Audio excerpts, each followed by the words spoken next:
Australia's workforce is almost evenly split between men and women, yet fewer than 1 in 4 Australians work in a gender balanced occupation.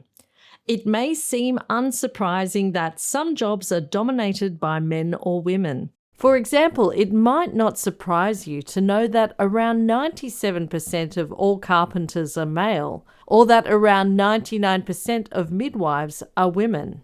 But why should we care? Well, it turns out it's bad for workers, businesses, and the economy. I'm Kate Clay, and you're listening to the Grattan podcast, here to explain why fixing the workforce gender balance is in everyone's interest is Senior Associate Jessica Geraghty, who recently published an article in The Conversation on this very topic. Jess, you've been researching the Australian workforce. Is gender segregation in the workplace getting better or worse? Gender segregation is improving, but it's going at a pretty glacial pace. If we go back to 1990, when women were around 42% of the workforce, we see that about 15% of Australians were in a gender-balanced occupation. Today, that's around 22%, so less than 1 in 4 Australians. And if we look at men specifically, back in 1990, about 52% of men were in a highly male-dominated occupation. So that's an occupation where it was 80% or more male. Today, that has declined, but it's still 41%. So we are seeing improvements, but they're pretty slow. So I'm curious, in what industries do we see the biggest gender split? Yeah, so we can look at it by occupation, but the industry perspective is also quite important. So about half of Australians work in a gender-balanced industry. So think public administration, retail, professional services. But some of our biggest ones are still quite segregated. So specifically health and education are both heavily female-dominated, and construction is also male-dominated. And of concern for those industries, we see that we're not really making much progress, but actually they're getting more segregated over time. As I said in the introduction, it's unsurprising, if you asked anyone, what industries you think have a gender imbalance, you'd probably take a guess and say it's construction and potentially education.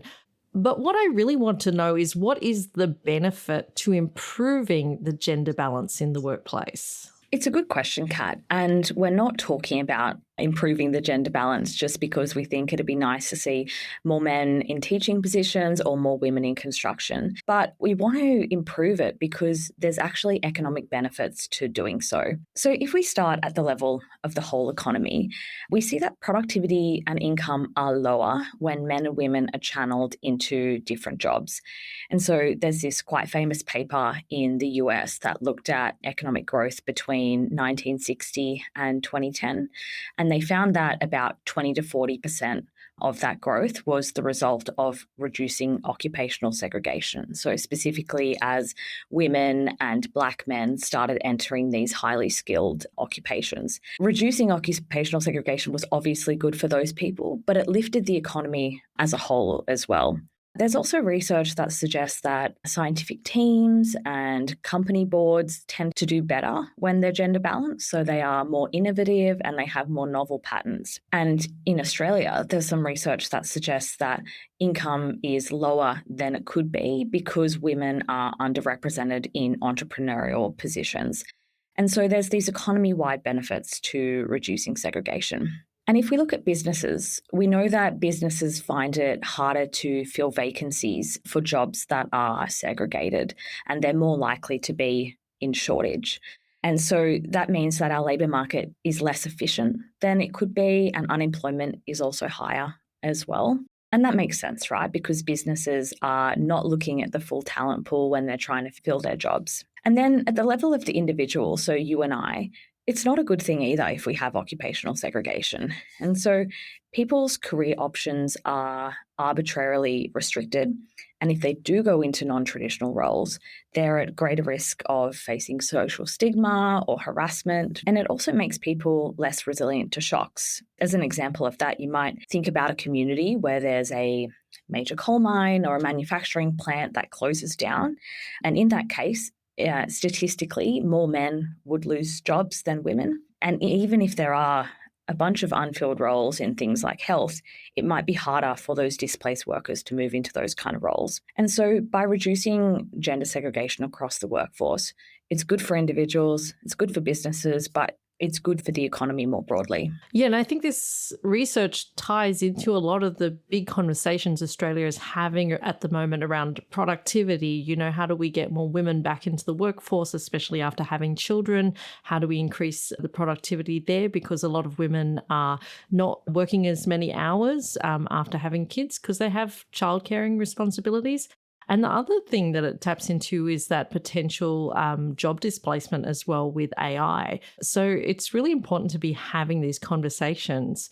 We've heard from groups like the WGEA who release the wage gap data every year. That's been fascinating to have a look at that. What I'm interested in is what impact does this gendered segregation have on pay? Yeah, so it is a contributor to the pay gap. And there was some research that KPMG did a couple of years ago for the Workplace Gender Equality Agency. And they found that segregation across industries and occupations was responsible for about a quarter of the pay gap. And the way to think about that is that not all industries and occupations are paid the same. And so we see that female-dominated industries and occupations tend to be paid less, which means that as women are concentrated in those kind of roles and areas, that contributes to the pay gap. And so that is another good reason that improving the gender balance within occupations and industries is a good thing because it will help reduce the gender pay gap. We've talked a little bit about how the situation is at the moment. It sounds great in theory that we would love more gender equity in the workplace. Obviously, we would want more gender equity in pay as well. But of course, there are several barriers in the way to achieving this. And one thing I found really fascinating in your article is that gender segregation in Australia has resisted the rapid rise in education for women and the increase in labour force participation rates. Why is that? That's right, Kat. And so the fact that we're still seeing this sort of segregation, despite the fact that participation and employment of women has increased so significantly, tells us that segregation is not the function of an imbalanced workforce, but actually that there's these broader structural drivers at play. Now, some of those are related to the worker, or what the economists might call the supply side, and others are related to employers or the demand side. But a lot of these factors as well, they're interlinked, they're self-reinforcing, so they can be quite persistent and difficult to shift. So, Jess, what are some of the factors here? As an example, educational pathways is a key driver of this segregation. So it doesn't just start in the workplace when everyone gets jobs, but we see that there is segregation that begins much earlier. And so children as young as 5, their career aspirations are shaped by gendered ideas of who does what kind of work. And we see that further along the pathway. So men made up about 4 in 5 new engineering and IT students at university in 2022, compared to just 1 in 4 new health and education students. And so we see that these gendered educational pathways lay the foundations for gendered career pathways. The uneven allocation of unpaid work is another factor that contributes to segregation. And so we see that women do almost twice as much unpaid work as men, and they do less paid work, which means that their employment opportunities are more constrained. And so we know that not all firms are equally likely to offer part-time work or flexible arrangements, for example, which means that burden of unpaid care does limit women's employment opportunities.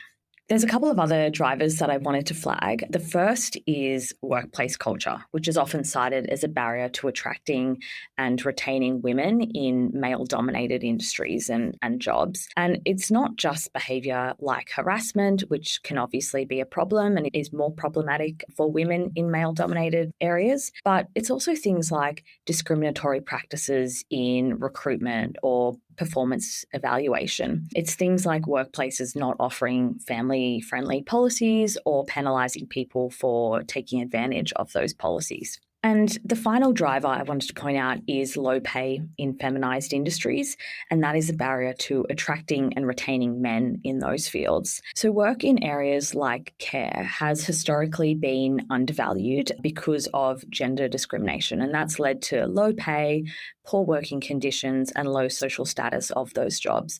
And so, that's another really important driver of the segregation that we see in our workforce today.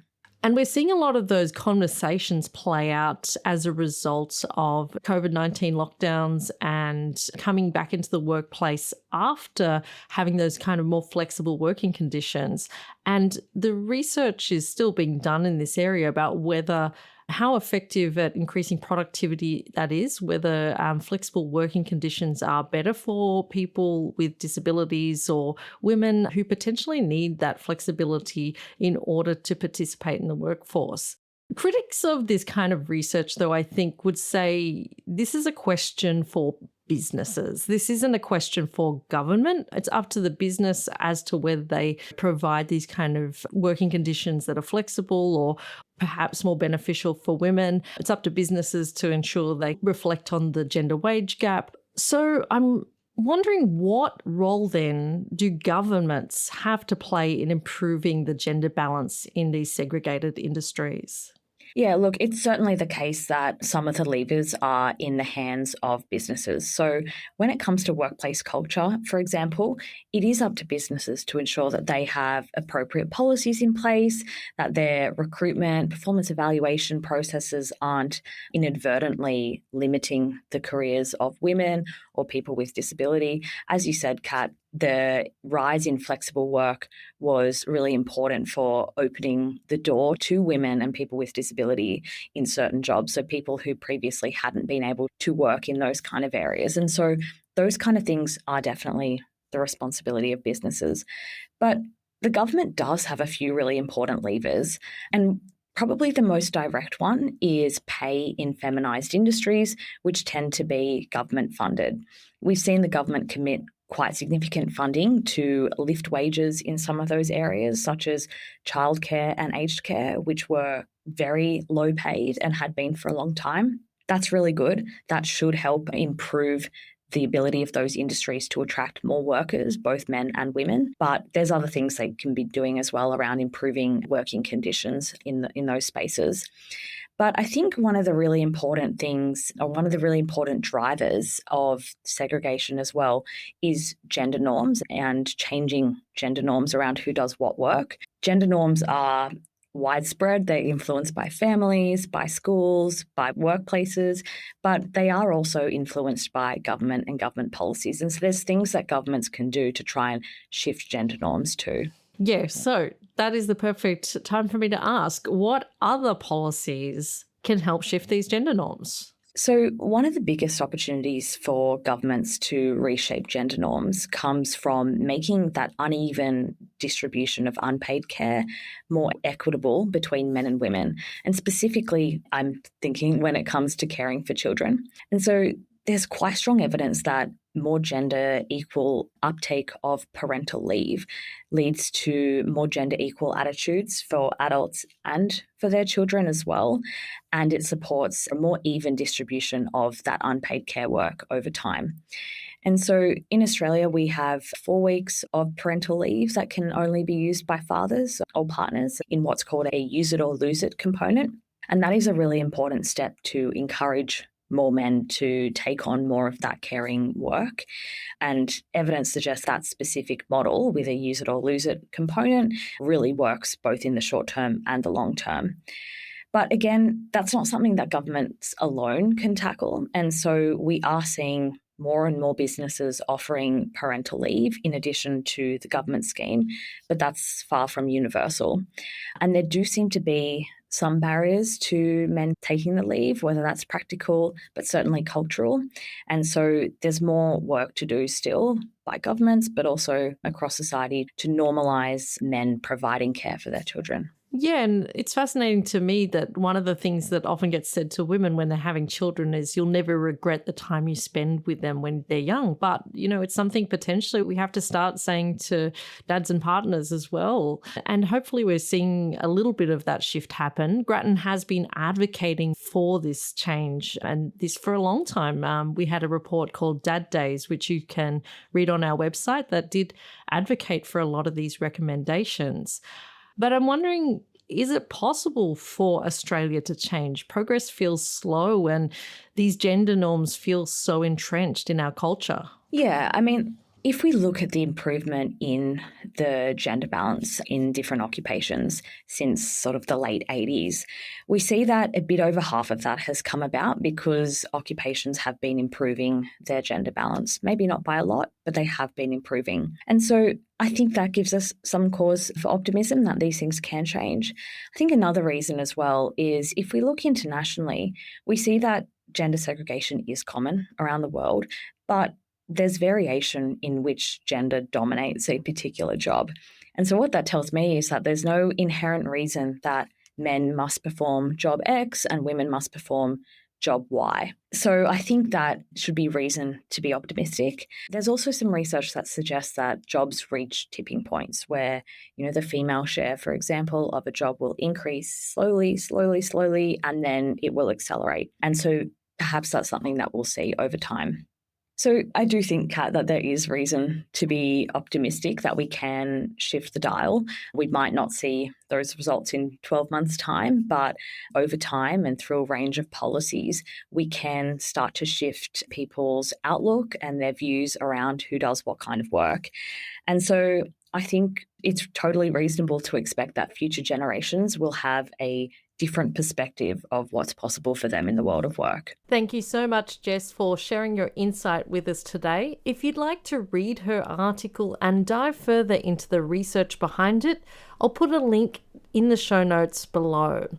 You can also find all of our research for free online at grattan.edu.au.